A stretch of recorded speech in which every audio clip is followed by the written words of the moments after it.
গুনাহ সেটা হাদিস শরীফে, আমরা মাদ্রাসার ছাত্রী, তা আমরা হাদিস শরীফের বইয়ের মধ্যেই পাইছি, মিশকাতুল মাসাবি হাদিস শরীফে আছে যে ইন্না আসাদ্দান নাসি আযাবান ইয়াউমাল কিয়ামাতি আল মুসাউইরুন, যে আসাদ্দা যেটা আরবি শব্দ, যদি কেউ না বুঝে, কিন্তু শব্দ অর্থ হচ্ছে কঠিন। তাই বলা হয়েছে যে সবচেয়ে কঠিন শাস্তি হবে যে নাকি মুসাউইর অর্থ হচ্ছে যে ছবি তোলে, যে কঠিন শাস্তি হবে যে ছবি তুলে আঁকে রাখে। সকলে যে সংশ্লিষ্ট থাকবে, যে পুরুষ আমার ছবি তুলবে, আমি যে তুলতেছি, এবং যারা এই কাজে সহায়তা করবে, যে বিধান করবে ছবি তোলার, প্রত্যেকে একই গুনার গুনাহগার হবে, যে কঠিন শাস্তি বলা হয়েছে কিয়ামতের দিন। আবার হাদিস শরীফে আলো আছে কুল্লু, মানে প্রত্যেকেই, মুসাউইরুন মানে প্রত্যেক ছবি তুলনেওয়ালা, ফিন্নার জাহান্নামী, কুল্লু মুসাউইরুন ফিন্নার, প্রত্যেক ছবি তুলনেওয়ালা জাহান্নামী। এগুলো অকাট্য হাদিস শরীফেই আছে। তাছাড়াও আল্লাহ পাক কোরআন শরীফে বলেন যে তোমরা তোমাদের সৌন্দর্য প্রকাশ করবে না, জিনা যেটা, যে তোমরা নারীরা তোমাদের সৌন্দর্য প্রকাশ করবে না। তা আমরা জানি যে একটা মানুষ যখন মেয়েকে দেখতে আসে তার চেহারাটাই দেখে, মানে তার চেহারার মধ্যে সৌন্দর্য লুকায়িত থাকে, সবকিছু তার চেহারাই। এখন যদি আমি আমার চেহারা দেখাই তাহলে আমার সৌন্দর্য প্রকাশ হয়ে গেল, কিন্তু আল্লাহ পাক এই সৌন্দর্য প্রকাশ হতে নিষেধ করছেন অকাট্যভাবে। এটা সেই আগে ওনারা পর্দা করে চলছেন, অকাট্যভাবে পর্দার বিধান শরীয়তে আছে, কিন্তু ছবি তুলতে হলে এখন তো আমার চেহারা দেখাইতে হচ্ছে। যে ছবি পুরুষ যে ছবি তুলবে সে তো আমার চেহারা না দেখে ছবি তুলবে না, তাহলে এটা আমার গুনাহ হচ্ছে, এটা কঠিন শাস্তি। ছবি ছাড়া হচ্ছে আমাদের এনআইডি কার্ড লাগবে। তারপর আমাদের যে মানে স্কুলে বাচ্চাদেরকে ভর্তি করতে পারছি না আমাদের ইয়ার জন্য, ছবির জন্য ছবি বাতিল, এনআইডি কার্ড করে দিতে হবে, ছবি ছাড়া, ছবি মুক্ত। আমাদের বাসা ভাড়া নিতে গেলে ছবি ওই এনআইডি কার্ড লাগে। সেই এনআইডি কার্ডের জন্য আমরা বাসা ভাড়া ঠিক মতো আমাদের বাড়িওয়ালা সেই সুবিধাটা আমরা পাচ্ছি না, বাসা ভাড়া যে নিব।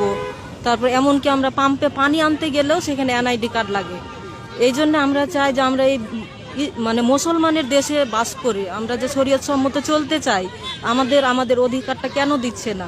আমরা চাই আমাদের অধিকারটা, আমরা এটাই দাবি চাই যে আমাদেরকে শরীয়ত সম্মতভাবে সেই এনআইডি কার্ডটা আমাদের যেভাবে করলে হারামটা বাদ দিয়ে, যেমন ছবি তোলা বা আমাদের বেপর্দা হয়ে যে মুখটা খুলে ছবি তোলা, সেটা ছাড়াই আমরা মানে খুব সুন্দরভাবে শরীয়ত সম্মতভাবে যেন আমরা আমাদের অধিকারটা দিয়ে দেয়, এটাই আমরা চাই। তারপর হচ্ছে ধরেন যে যেখানে হচ্ছে ছবি ফিঙ্গারপ্রিন্টের ব্যবস্থা করা হবে, সেখানে যেন একজন মহিলা যাতে মানে এটা অপারেট করতে পারে, সে একজন মহিলা স্টাফ চাই আর কি ওখানে, যে ফিঙ্গারপ্রিন্টের ব্যবস্থা। আমরা ফিঙ্গারপ্রিন্টের ব্যবস্থা করা হইলো, অথচ সেখানে পুরুষ লোকই থাকলো, তাহলে তো আমরা আমাদের পর্দাটা করতে পারবো না, তাই না?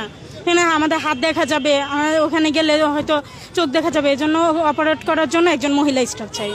আমরা মুসলমান হিসেবে আমাদের নাগরিক অধিকার চাচ্ছি, যেন আমরা আল্লাহকে ভয় করি, সেই হিসেবে যেন আমাদেরকে অবশ্যই, আমাদের মুসলমান হিসেবে আমাদের দাবি যেন অবশ্যই সরকার মানে, আমরা সেটাই জানাচ্ছি, জোর গলায় আমরা জানাচ্ছি, আমরা আমাদের দাবি জানাচ্ছি যেন ছবি মুক্ত এনআইডির ব্যবস্থা করা হয়, যাতে আমাদের পর্দা